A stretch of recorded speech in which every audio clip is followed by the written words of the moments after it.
Welcome. Okay, so you got a vague idea at least about this pathway, pentose phosphate pathway, जो अभी discuss किए हम लोग. Okay. Yes, sir. 5 carbon sugar is getting converted into 6 carbon sugar. Both are phosphorylated in a series of reactions. तो क्या होगा, carbon कैसे balance होगा 5 और 6 यहाँ, in a series of reaction, and this series of reaction 6 molecule of this pentose phosphate sugar is giving rise to 5 molecules of hexose phosphate sugar, hexose phosphate. ठीक, तो वहां पर 6 5 30 कार्बन, यहाँ भी 5 6 30 कार्बन हो गया बैलेंस. अब आगे हम पाथवे में दिखाएंगे कितना ब्यूटीफुल्ली सेल इसको बैलेंस किया है गुना भाग करके. देखिएगा, mathematician is inside.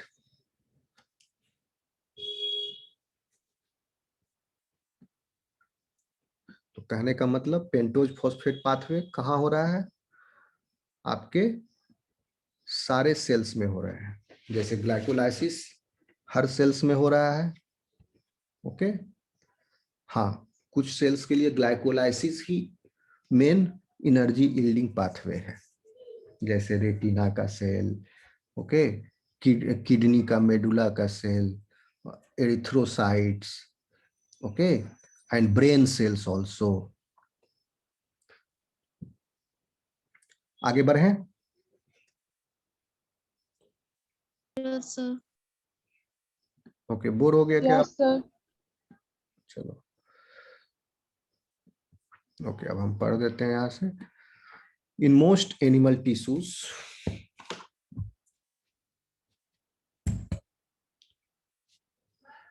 the major catabolic fate of glucose 6 phosphate is glycolytic breakdown to pyruvate. Okay, but much of which is then oxidized, and much of which is then oxidized via citric acid cycle. Pyruvate जो generate हो रहा है citric acid cycle से oxidise हो रहा है, ultimately leading to the formation of ATP.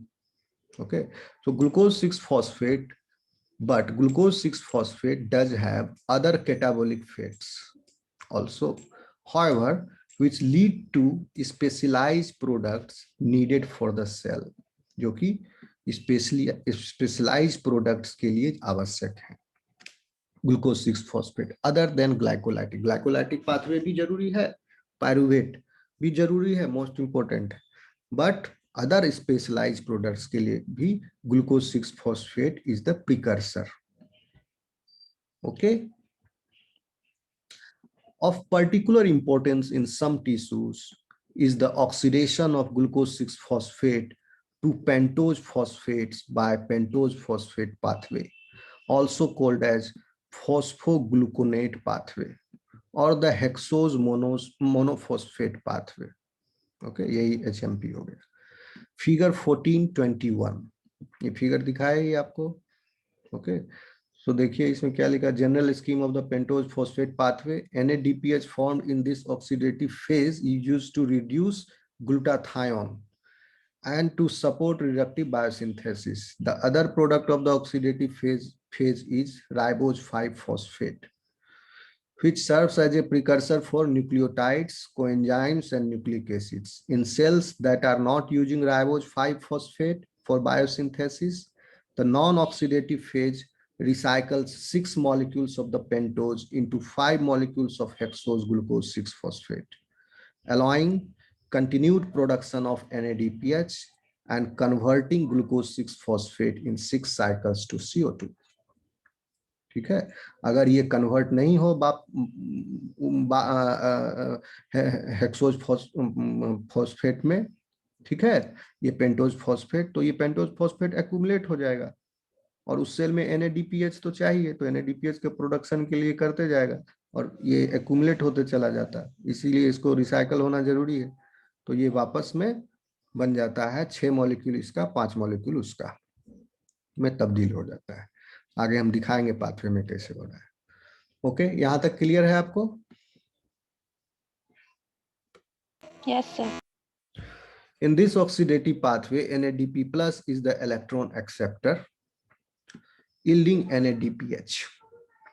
Rapidly dividing cells, such as those of bone marrow, skin, and intestinal mucosa, and those of tumors. अब बताइए rapidly dividing cells जो हैं, जैसे skin का, bone marrow, intestinal mucosa and tumours, वहां पर ribose 5 phosphate चाहिए, ज्यादा की कम?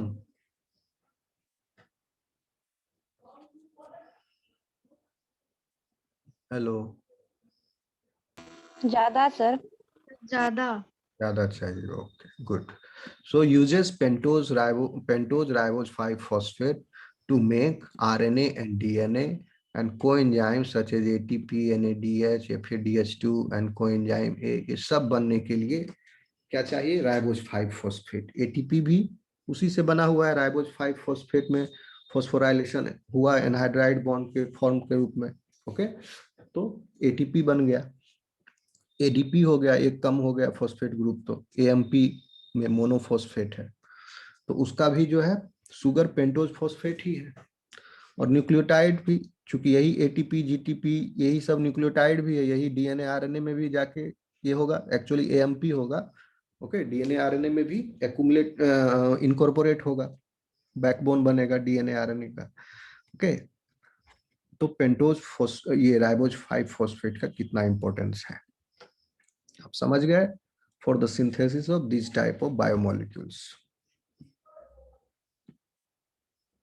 Okay, but in other types of tissues, those which are not actively dividing cells, such as the essential product of pentose phosphate pathway is not the pentoses but the electron donor NADPH and needed for reductive biosynthesis.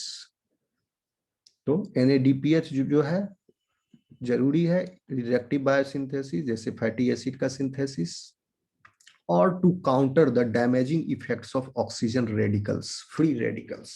Oxygen reactive species जो है उसको भी counter करने के लिए NADPH की आवश्यकता है. So it tissue where these things are generated more in number, oxygen radicals, या वैसा टिश्यू जहां पर फैटी एसिड का सिंथेसिस बहुत ज्यादा हो रहा है.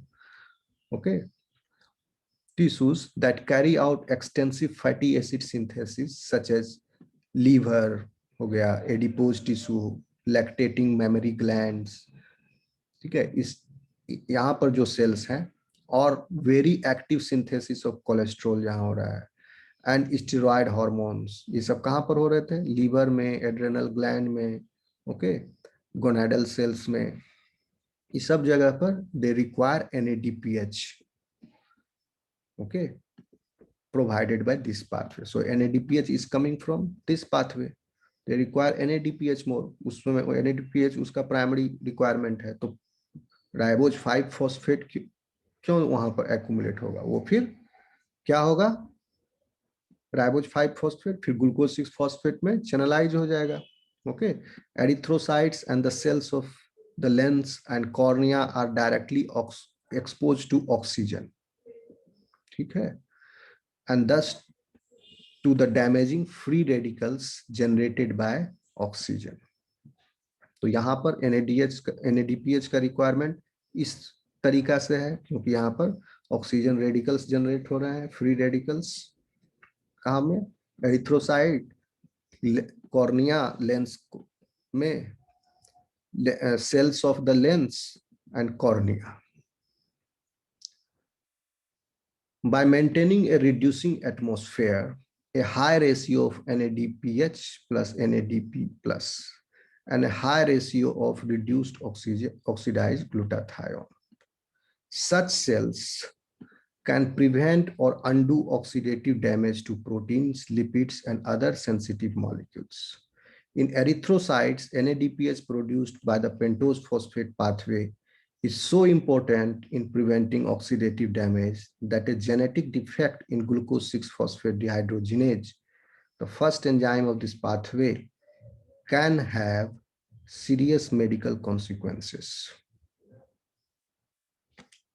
ठीक, दुनिया में करीब it has been estimated that around 400 million people, यानी लगभग 40 करोड़ लोग इस बीमारी, ये जेनेटिक डिफेक्ट है उनमें, glucose 6 phosphate dehydrogenase deficiency, G6PD बोलते हैं इसको। ओके, जो पेंटोज फॉस्फेट पाथवे का फर्स्ट एंजाइम है। तो क्या होगा उसमें, NADPH का प्रोडक्शन कम हो रहा है, तो ऑक्सीडेटिव डैमेज ज्यादा हो रहे हैं। ठीक है। NADPH टू NADP, देखिए फिर से समझिए कैसे करता है, by maintaining a reducing atmosphere. Reducing atmosphere कैसे मेंटेन होगा, a high ratio of NADPH to NADP plus. और high ratio of NADPH to NADP plus कैसे मेंटेन होगा, पेंटोज फॉस्फेट पाथवे ज्यादा होगा तब। ओके, पेंटोज फॉस्फेट पाथवे ज्यादा होगा तो NADP प्लस कम मात्रा में बच जाएगा और NADPH एक्यूमुलेट होगा, तो ये रेशियो हाई हो गया, तो रिड्यूसिंग एटमॉस्फेयर जनरेट हो गया। कहां पर, इस तरह के सेल्स में, एरिथ्रोसाइट्स वगैरह। And a high ratio of reduced to oxidise glutathione, glutathione भी जो है रिड्यूस्ड और ऑक्सीडाइज्ड, इसका भी हाई रेशियो मेंटेन किया जाता है। किसके द्वारा, NADPH के द्वारा। So such cells, because of this reducing atmosphere, such cells can prevent or undo oxidative damage to proteins. In these type of cells where oxygen-free radicals are generated. So oxidative damage किसको करेगा, proteins को, lipids को, and other sensitive molecules. In erythrocytes, the NADPH produced by the pentose phosphate pathway is so important in preventing oxidative damage that a genetic defect in glucose 6 phosphate dehydrogenase, the first enzyme of this pathway, can have serious medical consequences. ये enzyme जो है glucose 6 phosphate dehydrogenase यहाँ पर लगता है first step में। समझ में आ रहा है आपको? Yes sir. Yes sir. Okay, sir जिसको जेनेटिक डिफेक्ट है उसमें कोई क्योर नहीं होगा? जेनेटिक डिफेक्ट का कोई क्योर नहीं होता है। ओके, यस सर, वो तो नहीं होता है, इसमें भी नहीं है। नहीं, they have to face the consequences throughout their life। जो जेनेटिक डिजीज है उसको आवाज कट रही है। अभी आ रही है मेरी आवाज? Yes sir. Yes sir. Yes sir. देखिए, जेनेटिक डिजीज का क्योर का जो अप्रोच है वो फिर दूसरा किया जाता है। जीन को आप कैसे ठीक करोगे, you have trillions of cells in your body and each cell that gene is defective. तो सब सेल्स में कैसे जाके कोई कर सकता है? Okay, you can repair gene therapy. मान लो कुछ सेल्स को you can do by cutting and splicing, recombinant DNA technology लगा के आप कर लोगे, बट कुछ सेल्स में ही कर सकते हैं, सब में कैसे करते हैं? तो बेसिकली मान लो कि किसी को डायबिटीज टाइप 1, तो पैंक्रियाटिक सेल्स जो है उसके islets of Langerhans, the gene is damaged.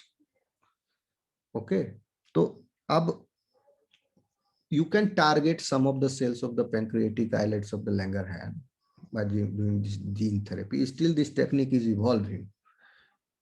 Investigations are going on. तो यहाँ पर तो हो सकता है, there is possibility, theoretically possible, क्योंकि पूरे बॉडी में you need not do that gene repair, only few cells, वहीं पर सिर्फ प्रोडक्शन होगा। ओके, सो बेसिकली अब G6PD डेफिशिएंसी हो गया, तो अब कैसे इसको रिपेयर किया जाएगा? आप सोचिए, थियोरेटिकली इम्पॉसिबल है। क्यों? क्योंकि बोन मैरो में आरबीसी का प्रोडक्शन हो रहा है, millions of RBCs are producing daily in added in your circulation daily, and millions of RBCs are dying daily. Okay, तो how will you do that?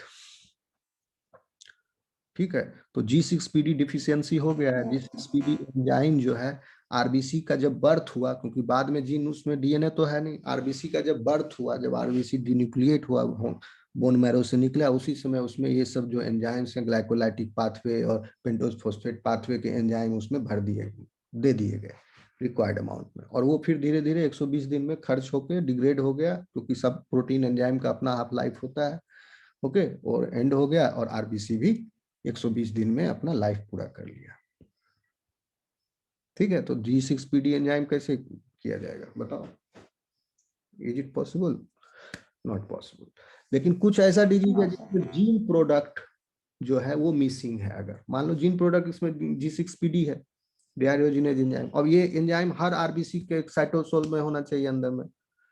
Okay, तो that is not possible.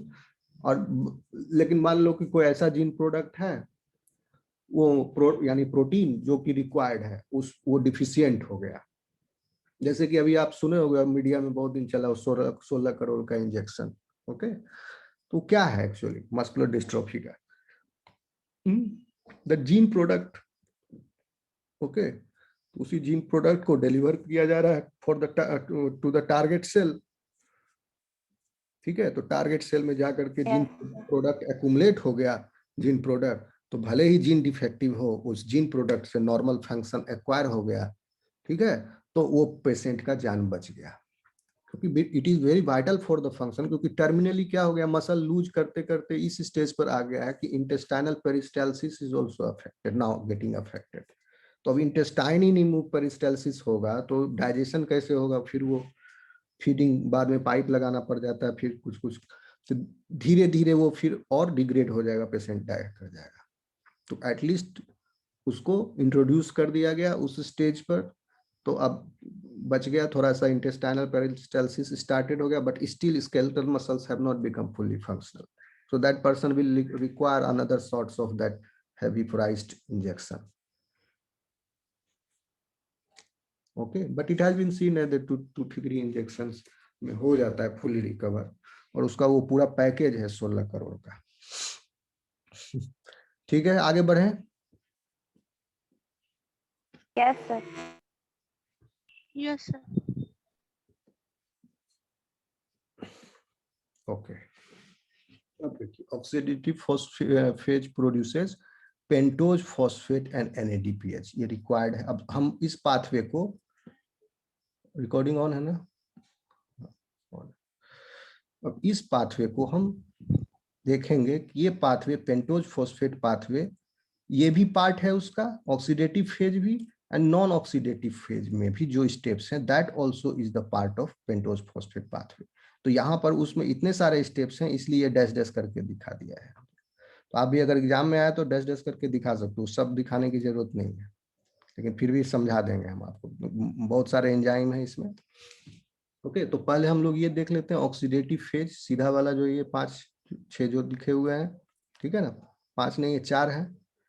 Okay, ribose 5 phosphate is the end product of this pathway. Okay, आगे बढ़ें। Yes, sir. Okay, so Yes, sir. oxidative oxidative phase pentose phosphates are produced and NADPH are also produced, but in non-oxidative phase जो other phase था, वहां पर सिर्फ NADPH is produced, क्योंकि pentose phosphate जो produce हुआ वो फिर से हेक्सोज फॉस्फेट बना दिया जाता है। ठीक, अब देखिए ये पाथवे थोड़ा डिटेल में, ये फोटो दिख रहा है आपको? Yes, sir. Yes sir.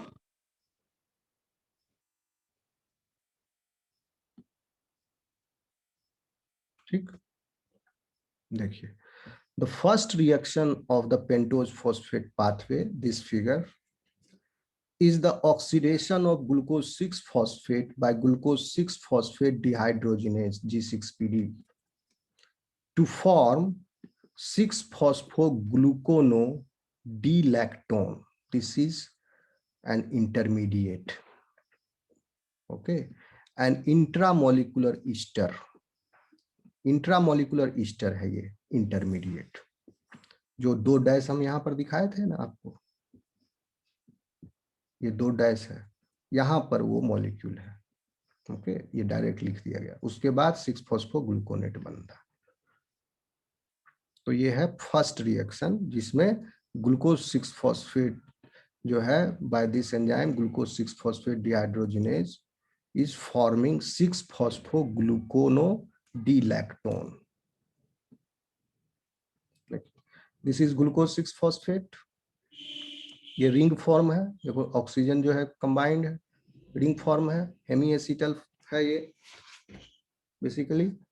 Okay, so and ये कार्बन नंबर 6 हो गया, दिस इज कार्बन नंबर 1, ठीक, नहीं this is carbon number 5, this is carbon number 6, this is glucose 6-phosphate। Glucose 6-phosphate again pentose phosphate pathway में glucose 6-phosphate dehydrogenase is also requiring this magnesium 2 ion 2+, और इस step में एक NADP+ जो है reduce हो गया NADPH plus H+ में, and the product is 6-phosphogluconodilactone।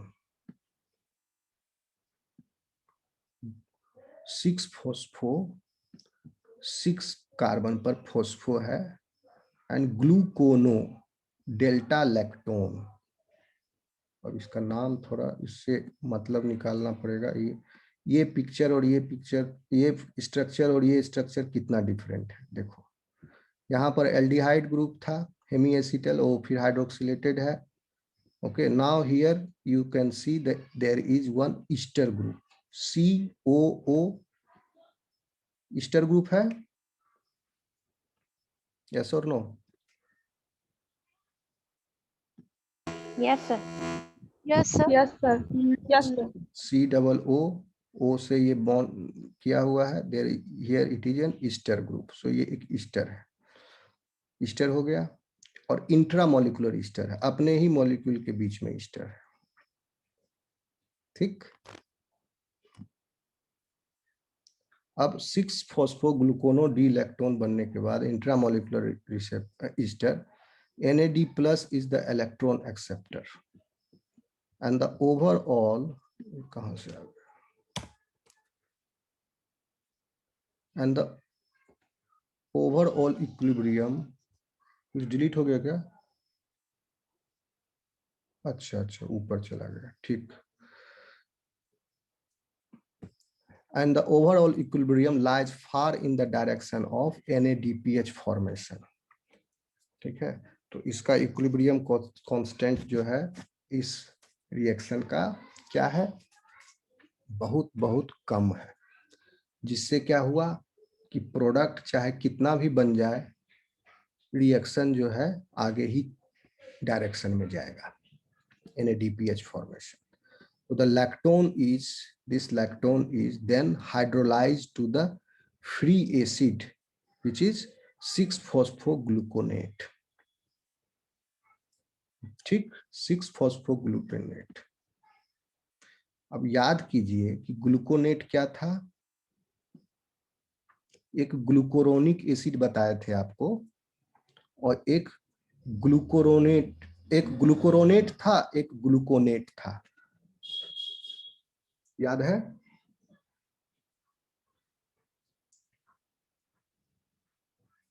नहीं याद है, ठीक है, चलो देख लेना। By specific lactonase enzyme then 6-phosphogluconate, भूल गए आप लोग? आवाज आ रही है मेरी? Yes, sir. Yes, sir. Okay, देख लेना पीछे लेक्चर में। एक यूरोनिक एसिड, एक एल्डोनिक एसिड बताए थे कितनी बार, और वो यूरोनिक एसिड जो है Yes, sir. फॉस्फोराइलेटेड है।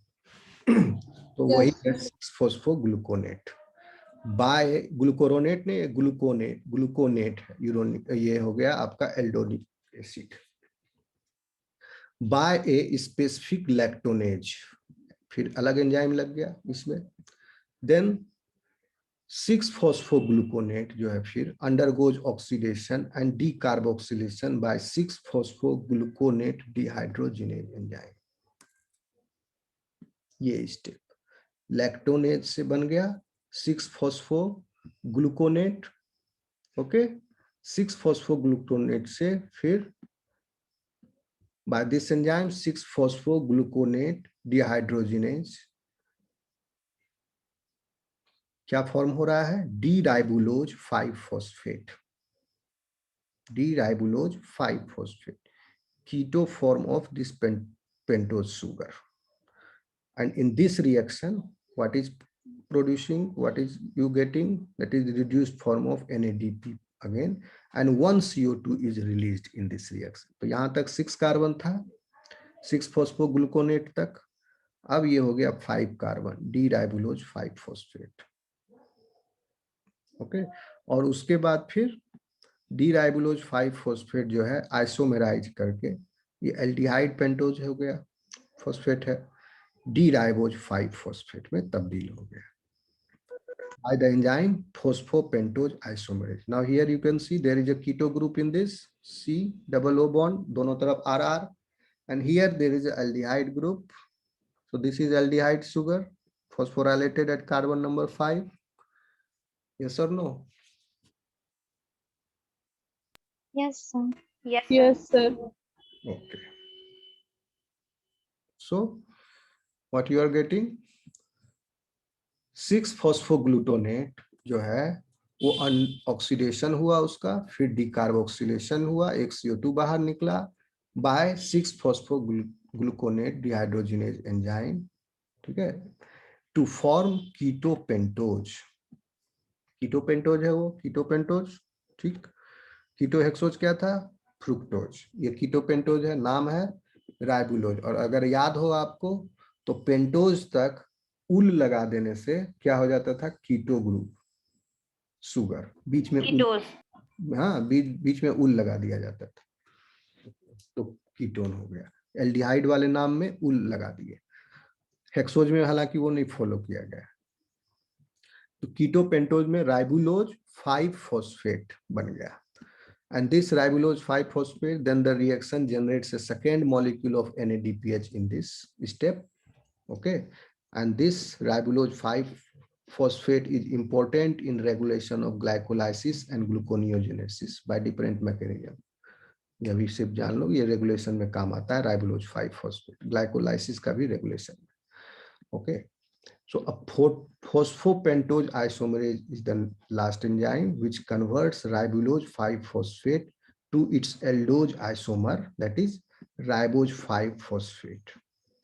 In some tissues, the pentose phosphate pathway ends at this point, and overall its equation is क्या होगा, इसका पूरा का इक्वेशन ग्लूकोज 6-phosphate जो है +2 NADP प्लस जो यहाँ लगा plus H2O is giving rise to 1 ribose 5-phosphate, 1 CO2, 2 NADPH plus 2 proton. अब देख लो बैलेंस्ड है ये, है ना, कार्बन यहाँ 6 कार्बन 5 कार्बन प्लस 1 और NAD रिड्यूस फॉर्म। तो ये हो गया पेंटोज फॉस्फेट पाथवे का ओवरऑल इक्वेशन। आया समझ में? Yes.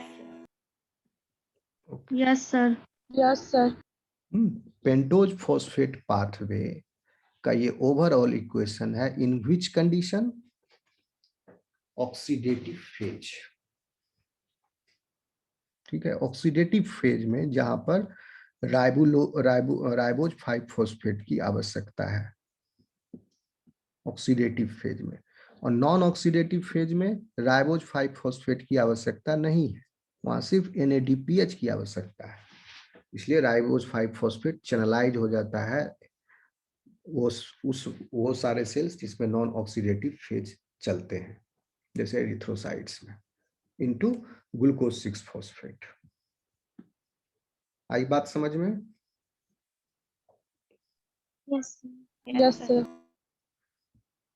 ठीक, so the net result is the production of NADPH, a reductant for biosynthetic reaction, this one is the reductant, and ribose 5-phosphate, of this pentose phosphate pathway under oxidative phase, and this is a precursor for nucleotide synthesis. Okay, अब हम लोग non oxidative phase देखेंगे। बढ़े आगे। Non oxidative phase, Yes, sir. अब इसका दूसरा part देखिए, पेंटोज फॉस्फेट पाथवे का पार्ट नहीं, मतलब in second type of condition. Okay, so non oxidative phase recycles pentose phosphate to glucose 6 phosphate, और फिर इस ग्लूकोज 6 फॉस्फेट से फिर पेंटोज फॉस्फेट बनेगा और NADPH प्रोड्यूस होगा, और फिर पेंटोज फॉस्फेट वहां पर रुकेगा नहीं, वो फिर रिसाइकल हो जाएगा। और ऑक्सीडेटिव स्टेज में क्या हो रहा था, रुक जा रहा था वहां पर ऑक्सीडेटिव फेज में। ठीक, राइबोज 5 फॉस्फेट फॉर्मेशन हुआ, pentose phosphate pathway has stopped. A new pentose phosphate pathway will start to give more ribose 5 phosphate. But under non-oxidative phase, pentose phosphate pathway never stops. End product is again converted into the precursor product. Okay, और ये गोल गोल चलते रहेगा और NADPH और ज्यादा से ज्यादा बनते रहेगा। आया समझ में? बढ़े आगे। Yes, sir. Yes. तो ये हो रहा है in some type of tissues that require primarily NADPH, जैसे erythrocytes. The pentose phosphates produced in the oxidative phase of the pathway are recycled into glucose 6 phosphate. And in this non-oxidative phase, ribulose 5 phosphate is first epimerized to xylulose 5 phosphate. Okay, तो आप ऐसे समझिए, pentose phosphate pathway consists of oxidative and non-oxidative phases. In the tissues where pentose phosphate is required, in that non-oxidative phase is shut off. It is switched off there, non-oxidative phase. But in that, those type of tissues or cells where they primarily require NADPH, okay, so in that type of cell, non-oxidative phase is switched on. This part of the pathway is also followed, non-oxidative phase. और इस non-oxidative phase में क्या होता है, starting product is pentose phosphate and the end product is hexose phosphate. और oxidative phase में क्या था, starting product is hexose phosphate and the end product is pentose phosphate. और इसका non-oxidative phase का starting product is that pentose phosphate only and the end product is 6 phosphate, hexose phosphate.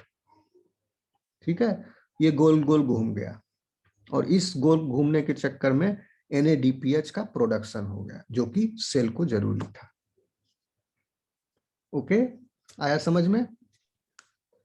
Yes, sir. Yes, sir. कुछ पूछ रहे थे? ठीक, चलो आगे यानी सर दोनों फेज कोई सेल में नहीं चलेगा एक साथ?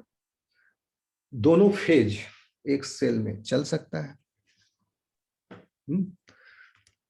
दोनों फेज भी चल सकता है, जैसे कि द सेल्स वेयर द आपका the exchange of the gases is taking place, जैसे कि lung alveolar cells, exchange of gases are happening there. Okay, so I'm not sure whether alveoli is terminally, I think alveoli is terminally differentiated cell. Check करो तो alveoli divide भी करता है क्या? Skin में होता होगा, स्किन में भी NADPH is required.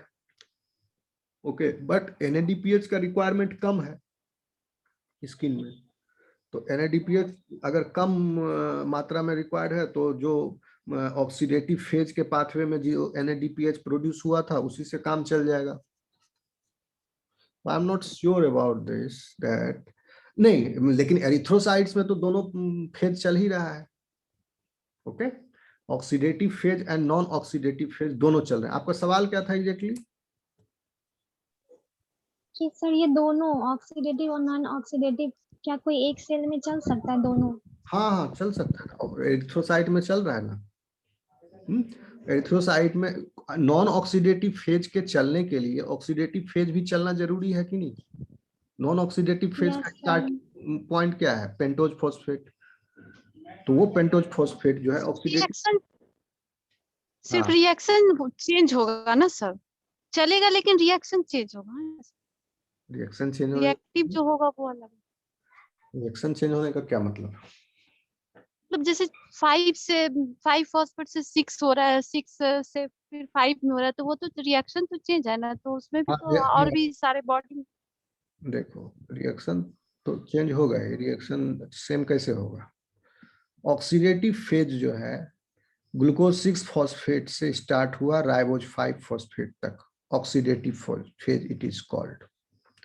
And non oxidative phase is राइबोलोज 5 phosphate से ग्लूकोज 6 फॉस्फेट, ये नॉन ऑक्सीडेटिव फेज है। तो एक सेल में ये दोनों फेज भी चल रहे हैं, जैसे एरिथ्रोसाइट्स। ठीक, एरिथ्रोसाइट्स में NADPH का कंटिन्यूड प्रोडक्शन होने के लिए राइबोलोज 5 फॉस्फेट एक्यूमुलेट नहीं होना चाहिए ना, तो वो फिर चैनलाइज हो जाता है into the formation of glucose 6 phosphate. आगे दिखाएंगे कैसे चैनलाइज होता है। समझ में आया? जो कौन पूछे थे सवाल, आपका जवाब मिला क्या? जी जवाब मिला क्या? Yes got the answer? Cells में दोनों चल रहे हैं, जिसमें yes sir. Non oxidative phase चलेगा, it is prerequisite that कि ऑक्सीडेटिव फेज भी उसमें होगा। ओके, देखिए oxidative phase produces pentose phosphates and NADPH। अच्छा ये तो पढ़ा ही दिए ना, ये हो गया, ऑक्सीडेटिव फेज हो गया। अब देखिए नॉन ऑक्सीडेटिव फेज में कैसे ये रिसाइकल होता है, बहुत ही मजेदार है ये, ध्यान से देखिए। आवाज आ रही है मेरी? Yes, sir. ठीक, देखिए in non-oxidative phase recycling of pentose phosphate is taking place into glucose 6 phosphate, it is turning. So कैसे? In tissues that require primarily NADPH, the pentose phosphates produced in the oxidative phase of the pathway are recycled into glucose 6 phosphate. How?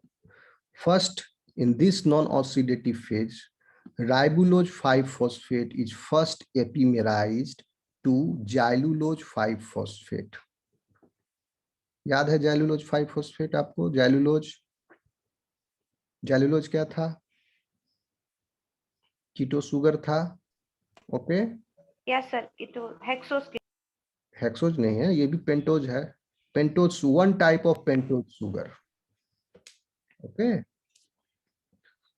समझ में? जैसे fructose, फ्रुक्टुलोज, ये सब भाई बहन थे ना। कीटो शुगर में भी कितना हेक्सोज का हम कितना आपको आइसोमर बताए थे पॉसिबिलिटी, D और L, टोटल D और L कितना था भूल गया? 2 to the power n। कितना कायरल सेंटर था? ओपन चेन स्ट्रक्चर में 4 कायरल सेंटर थे,